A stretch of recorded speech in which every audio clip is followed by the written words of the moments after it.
बाबा आढावासारखे एक ज्येष्ठ या महाराष्ट्रातील समाजातील तळागाळातील लोकांचं नेतृत्व करणारे उपोषणाला बसलेले आहेत. आज तिसरा दिवस आहे आणि ठीक आहे, एखाद्या राजकीय पक्षाने एखादी भूमिका मांडणं, परंतु बाबा आढावांसारख्या व्यक्तीनं जी भूमिका मांडली, सरकारने याची दखल घेण्याची आवश्यकता आहे. आणि ही जनभावना आहे, कारण ज्या पद्धतीनं निकाल लागले आणि ज्या पद्धतीनं निवडणुका लढल्या गेल्या त्याच्याविरुद्ध बाबा आढावांनी रणशिंग फुंकलेलं आहे. आणि याची जर वेळीच दखल नाही घेतली तर मला असं वाटतं येणाऱ्या काळामध्ये हा एक जन आक्रोश निर्माण होईल आणि फक्त महाराष्ट्र नव्हे तर हिंदुस्थानामध्ये याच्या प्रकारचं आंदोलन उभं राहील. अशा प्रकारची स्थिती बाबा आढावांनी नेतृत्व केलेल्या आंदोलनाच्या माध्यमातून येणाऱ्या काळात होऊ शकते असं मला वाटतं. पण ईव्हीएमवरती सत्ताधारी उत्तर देताना सातत्याने सुप्रीम कोर्टाच्या निकालाचा हवाला देत आहे. ज्यावेळेला लोकसभेला तुमचे माणसं निवडून येतात, तुम्हाला लीड मिळते, त्यावेळेला तुम्हाला ईव्हीएम बद्दल डाऊट नसतो आणि जेव्हा विरोधक निवडून येतात त्यावेळेला तुम्ही ईव्हीएमच्या नावाने रान उठवता. हे पहा, आम्हाला हरण्याविषयी नाही, हरणं आणि जिंकणं निवडणुकीतली एक प्रक्रिया आहे. परंतु ज्या लोकांच्या जनमतच नव्हतं किंवा एखादा थोड्या 2-5 हजार निवडून येणार अशी स्थिती असताना तो 50-50 हजारांनी लाख-लाखांनी निवडून येतो आणि ज्याला जनतेनं बिलकुल आव्हेरलेलं आहे असे लोक लाख-लाख मतांनी निवडून येतात. प्रश्न तो आहे.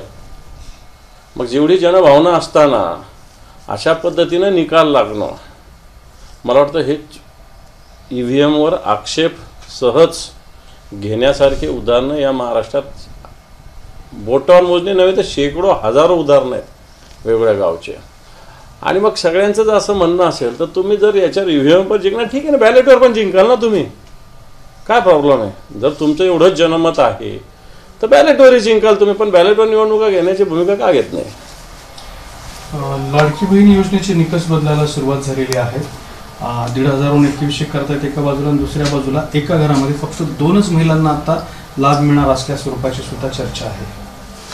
अजून सरकार आलेलं नाही. या सगळ्या कपोलकल्पित बाबी आहेत. परंतु 2100 नव्हे तर 3,000 रुपये लाडक्या बहिणीला दिले पाहिजे अशा प्रकारची आमची मागणी आहे. आम्ही अशा पद्धतीनं मागणी करणार आहोत. 2100 नव्हे तर 3,000 रुपये लाडक्या बहिणीला दिल्या पाहिजे आणि ज्या अटी शर्ती याच्यात कोणतीही कमी बिलकुल झाली नाही पाहिजे. शेतकऱ्याचा 7-12 कोरा करण्याची भूमिका मांडलेली आहे. भारतीय जनता पार्टीने ही सुद्धा भूमिका पूर्ण झाली पाहिजे. निश्चित येणाऱ्या काळामध्ये या विषयावर आम्ही काही शांत बसणार नाही, या विषयावर निश्चित आवाज उठवू. नाना पटोलेंवरती आपण बोलला होता, एकंदरीत काँग्रेसच्या भूमिकेवर बोलला होता. मल्लिकार्जुन खरगे म्हणतात की या निवडणुकांमधनं शिकलं पाहिजे काँग्रेसने, पण नाना पटोले अजून याच्यावरती काही बोलत नाही.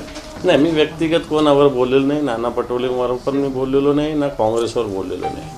मी फक्त शिवसेनेच्या भूमिकेवर बोललेलो होतो, शिवसैनिकाच्या भूमिकेवर बोललेलो होतो. मी काँग्रेस किंवा काँग्रेसच्या कोणत्या व्यक्तीविषयी मुळीच बोललेलो नाही, माझा तो विषय पण नाही. सरकार निकाल लागून 8 दिवस झाले जातात जवळपास, अजूनही 8 दिवसापेक्षा जास्त कालावधी झाल्यानंतर अजूनही सरकार स्थापन होत नाही. विरोधी पक्षनेते म्हणून तुमची काय भूमिका आहे?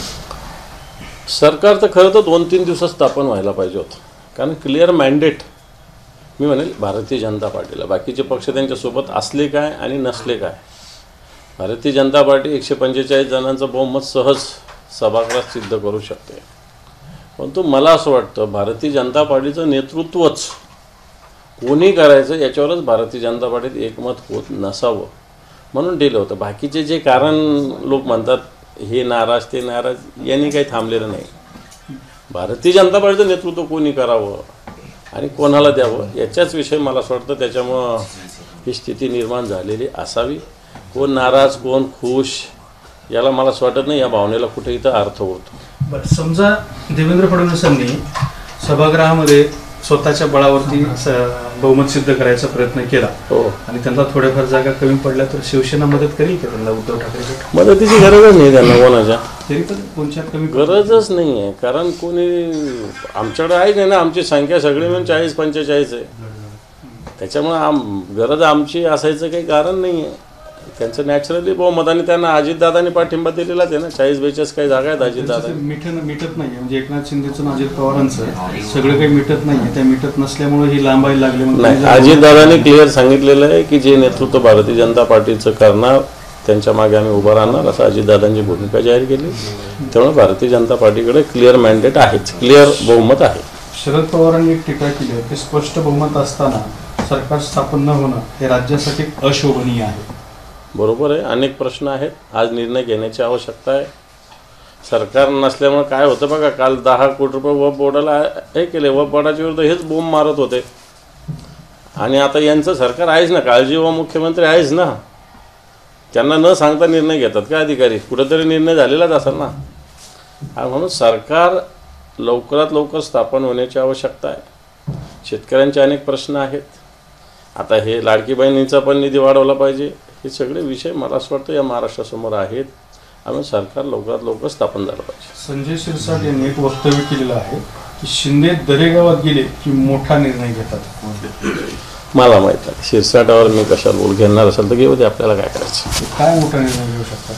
त्यांच्या पक्षाचं त्यांना माहीत, त्यांनाच विचारा, मी कसं सांगू शकतो त्यांचं. 288 पैकी 118 आमदारांवर गंभीर स्वरूपाचे गुन्हे आहे हे अहवालातून समोर आलंय.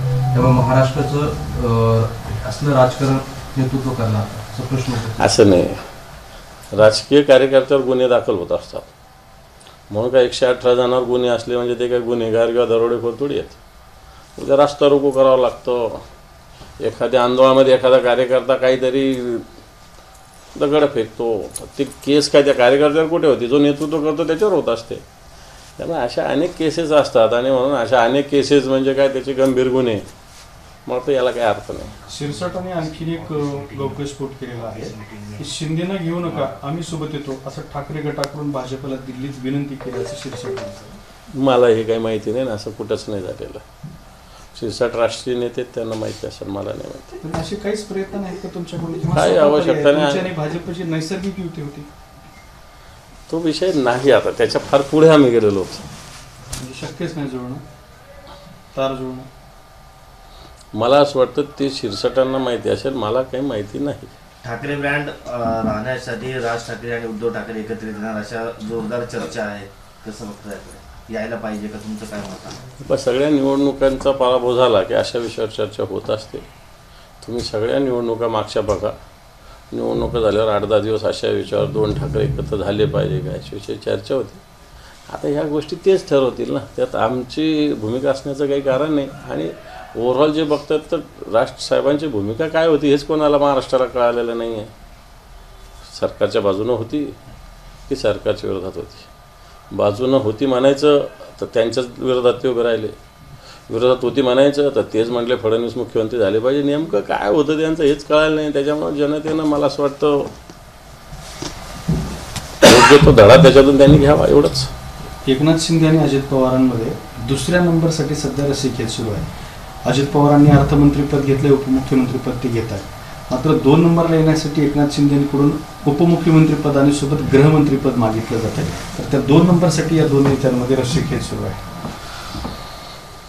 हे पण ह्या सगळ्या कपोलकल्पित गोष्टी कोण मांडतं कोण ठेवतं याला काही अर्थ नाही. ह्या सगळ्या गोष्टी मंत्रिमंडळाचा किंवा मुख्यमंत्र्यांचा शपथविधी, मंत्रिमंडळाचं खातेवाटप, कोण कोण शपथविधी घेतं त्याच्यानंतरच स्पष्ट होईल. खरं तर उपमुख्यमंत्री पदाला काहीच अर्थ नाही. उपमुख्यमंत्री म्हणजे जनरल सगळ्या कॅबिनेट मंत्र्यासारखं आहे. याच्याविषयी सर्वोच्च न्यायालयानं, उच्च न्यायालयानं स्पष्ट भूमिका घेतलेली आहे. हे एक नाममात्र मान देण्यासाठीचं पद आहे. बाकी उपमुख्यमंत्र्याला कोणता विशेष अधिकार आहे? काहीच नाही. जो कॅबिनेट मंत्र्याचा अधिकार तोच उपमुख्यमंत्र्याचा अधिकार आहे. बरं, राज्यात आता 22 ठिकाणी उमेदवारांनी फेरमतमोजणीची मागणी केली आहे. त्या ईव्हीएमवरती उमेदवारांना संशय आहे आणि शरद पवारांनी सुद्धा ईव्हीएमवर प्राथमिकदृष्ट्या संशय यायला लागलेला आहे असं म्हटलं. आत्ता 22ची संख्या आली. मला असं वाटतं ही मोठी संख्या आहे. जे निवडून आलेले किंवा पराभूत झालेले सत्ताधारी पक्षाच्या लोकांची सुद्धा त्या बाबतीत मागणी राहणार आहे. कारण ह्या सगळ्या गोष्टी सुस्पष्टपणे दिसत आहेत. त्यामुळे मला असं वाटतं अजून अनेक निवडणूक याचिका दाखल करायला 1 महिन्याचा वेळ आहे. आता व्हीपॅटच्यासाठी 6 का 8 दिवसाचा वेळ होता, परंतु निवडणूक याचिकेसाठी अजून 1 महिन्याचा वेळ आहे. अनेक याचिका याच्यात सर्वोच्च न्यायालयात उच्च न्यायालयात जातील. तुमचा ईव्हीएम वर संशय आहे का त्या प्रक्रियेवर संशय आहे? ईव्हीएमवर, प्रक्रियेचं काय संशय? तिकडं गोंदियाला अपघात झाला होता मोठा, 11 लोकांचा मृत्यू झाला होता त्यात. कसं झालं?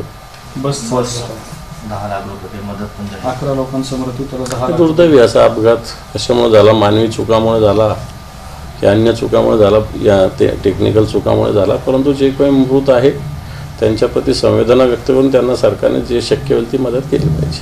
मुंबईतल्या तुमच्या घरासमोर संजय शिरसाटाने त्यांच्या वाढदिवसाची बॅनर लावली. माझ्या घरासमोर बॅनर लागत असतात, त्यात शिरसाटांचं लागलं असेल. मी काय वाचलं नाही, मी पाहिलं पण नाही. तुम्हाला डिवचण्याचा प्रयत्न करू? असे दिवस नाही, असं काय बॅनर विनर लावून दिवसणारा कार्यकर्ता काय?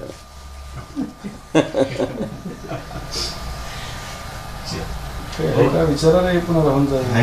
नाना पटोलेंची भूमिका ईव्हीएम बद्दल आता त्यांना ईव्हीएम वर आक्षेप नाहीये. आता नाना प्रक्रियेबद्दल ईव्हीएम वर आक्षेप नाहीये, त्यामुळे त्यांची भूमिका बदलली संभ्रम असं नाही. कोणत्या व्यक्तीची भूमिका नसते, पक्षाची भूमिका असते.